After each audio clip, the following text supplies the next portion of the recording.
وہ جوان جو ہی پروان چڑھا ان فوان شباب آیا تو اس کی پیشانی سجدے کے تقدس سے مالا مال ہو گئی، اس کی آنکھوں میں حیا اور شرم کے پہرے آ گئے، اس کے خیالوں میں پاکیزگی آ گئی، اس کی زندگی کے شب و روز نیکی کے ماحول میں بسر ہونے لگے، اس کی راتیں ذکر الہی میں، تلاوت کلام مجید میں اور دن یاد الہی میں روزے سے گزرنے لگے۔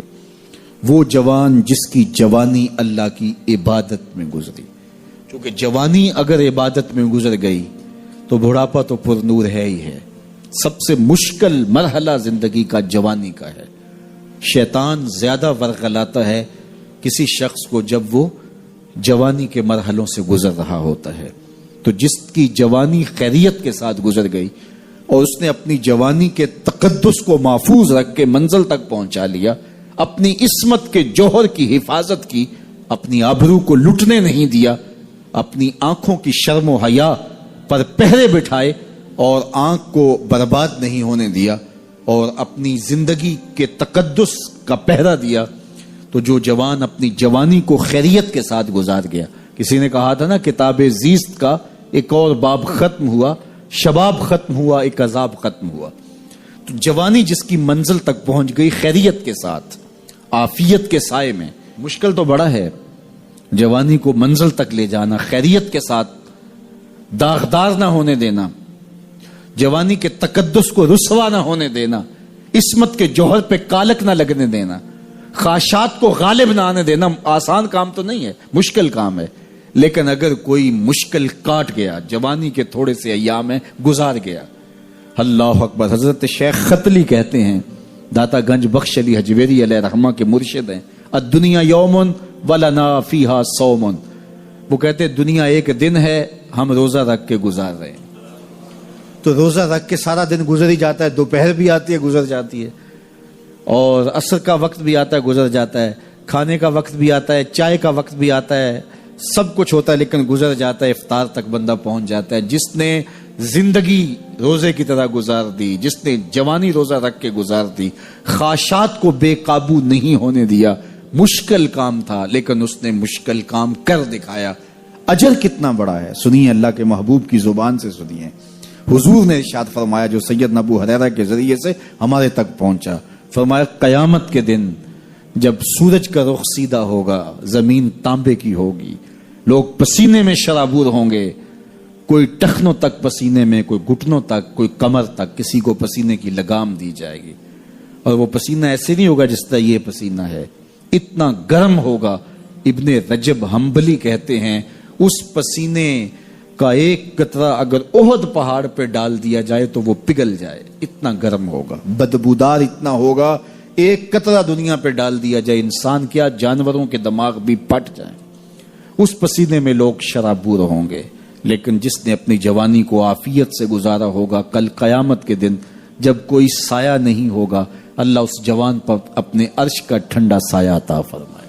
وہ شخص جس کو کسی عورت نے دعوت گناہ دی اور وہ صاحب منصب تھی، صاحب جمال تھی، اور اس نے یہ کہہ کہ یہ خواہش، یہ آرزو مسترد کر دی، انی خاف اللہ۔ اسی طرح کوئی عورت ہے تو اس نے اپنے تقدس کی حفاظت کی، اپنی آبرو پہ پہرا دیا اور کسی پیشکش کو ٹھکرا دیا، تو فرمایا قیامت کے دن جب کوئی سایہ نہیں ہوگا، اللہ اسے بھی اپنے عرش کا ٹھنڈا سایہ دے گا۔ کیسا سخت دن ہوگا، اور وہ کس اعزاز میں ہوگا، کس تکریم میں ہوگا۔ یہ تو 4 دن 10-20 سال ہیں، اور وہ 50,000 سال کا ایک دن۔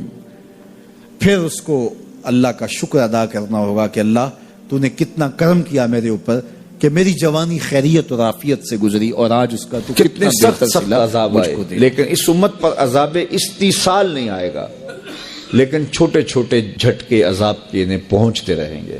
کبھی بے موسمی بارشیں ہوں گی، کبھی موسم پہ بارشیں نہیں ہوں گی، یہ عذاب کی صورت ہے، اللہ کی ناراضگی کی صورت ہے۔ بلکہ تشدد، افتراق اور لوگوں کا قلبی بودھ، یہ بھی اللہ کی ناراضگی کی صورت ہے۔ گھر کے افراد ہی ایک دوسرے سے گھر میں الجھے ہوئے رہ رہے ہوں گے، گھر کے اندر لڑائی ہوگی، خاندانوں میں الجھاؤ ہوں گے، قبیلوں میں الجھاؤ ہوں گے، شہروں، بستیوں، گلیوں میں لوگ ایک دوسرے سے الجھ رہے ہوں گے، قتل اور حرج عام کر دیا جائے گا، جس طرح کہ حدیث میں آتا ہے، اور وہ دیکھیے ہمارے سامنے موجود ہے۔ اللہ تعالیٰ نے قرآن مجید میں ایک مقام پہ فرمایا وہ اس بات پہ قادر ہے کہ تمہارے اوپر سے اور تمہارے نیچے سے عذاب بھیجے۔ عمومی طور پہ مفسرین نے کہا کہ اوپر کا عذاب یہ ہے کہ آسمان سے پتھر برسے، نیچے کا عذاب یہ ہے کہ زلزلے آئیں، لیکن حضرت عبداللہ ابن عباس فرماتے ہیں کہ اوپر کا عذاب یہ ہے تمہارے حکمران نااہل ہوں، اور نیچے کا عذاب یہ ہے تمہاری اولاد نافرمان ہوں۔ یہ اوپر نیچے کا عذاب ہے۔ اولاد نافرمان ہو تو بندے کے پلے بچتا کیا ہے؟ بندے کے پلے رہتا کیا ہے؟ ساری زندگی کمائی لٹ گئی نا۔ جن کو کمائی کر کر کے منہ میں نوالے دیتے رہے وہ آگے کھڑے ہو جائیں تو پھر کیا پلے رہتا ہے بندے کے؟ اور اسی طرح حکمران نااہل ہوں، تمہارا کلچر تباہ، تمہاری تہذیب تباہ، تمہارا تمدن برباد، تمہاری دولت لٹ گئی۔ آپ دیکھیے کچرے کے ڈھیر ہیں، پورا ملک بنا ہوا۔ یہ اوپر نیچے کا عذاب ہے، یہ اللہ کی ناراضگی ہے۔ تمہیں تشتت اور افتراق میں مبتلا کر دیا جائے گا۔ اب ایک امت 72-73 گروہوں میں بٹ گئی، یہ اللہ کی ناراضگی ہے۔ تم لابیوں میں، فرقوں میں، گروہوں میں تقسیم ہو گئے، ایک دوسرے کا گریبان نوچ رہے ہو۔ یہ شریکہ برادری تو اللہ کی رحمت تھی، لیکن یہ زحمت بن گئی۔ شریک شرکت سے تھا، دکھ اور درد میں شریک۔ شریک کا یہ معنی تھا۔ فقہا نے لکھا ہے اگر کسی سے قتل خطا ہو جائے، قتل خطا کیا ہے کہ تیر مارا اس نے جانور کا شکار کرنے کے لیے، لیکن ہوا کے رخ پر تیر کا رخ بدل گیا اور تھوڑا سا وہ جا کے کسی انسان کو جا لگا اور وہ مر گیا، تو یہ قتل عمد نہیں ہوگا، یہ قتل خطا ہوگا۔ اس طرح یہ گاڑی ٹکرا گئی تو یہ بھی قتل عمد نہیں ہوتا ہے، یہ بھی قتل خطا ہوتا ہے۔ تو اس کا قصاص نہیں ہے، اس کی دیت ہے۔ غریب آدمی اگر اس سے قتل خطا ہو گیا تو پھر وہ کس طرح دیت ادا کرے گا؟ تو فقہا نے لکھا کہ اس کی شریکہ برادری اس کی مدد کرے گی، کیونکہ شریک جو ہیں اس کے، تو اب دکھ بنا ہے اس کے اوپر، مصیبت میں پھنس گیا ہے تو اب شرکت کرے نا۔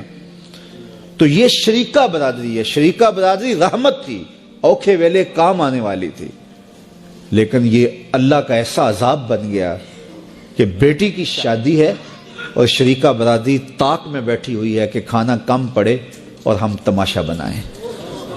وہ اس طاق میں بیٹھی ہوئی ہے۔ تو یہ شریک تو رحمت تھے، یہ رحمت بن گئے۔ یہ کیوں ہوا ایسا؟ اللہ کی ناراضگی کی وجہ سے۔ عذاب استحصال اس امت پہ نہیں آئے گا، اس طرح کے عذاب آئیں گے۔ بدی کا ماحول پیدا ہو جائے گا، نیکی کا ماحول تلاش کرنا مشکل ہوگا، اچھے لوگوں کی صحبت میسر نہیں آئے گی۔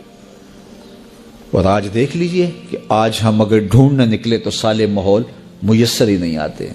کسی زمانے میں شہر کی بجائے کہتے ہیں کہ گاؤں میں عافیت زیادہ ہے، گاؤں بھی اب برباد ہو گئے۔ کسی زمانے میں ایک شخص کی بیٹی پورے گاؤں کی بیٹی ہوتی تھی، اب جس کی بیٹی ہے اسی کی بیٹی ہے۔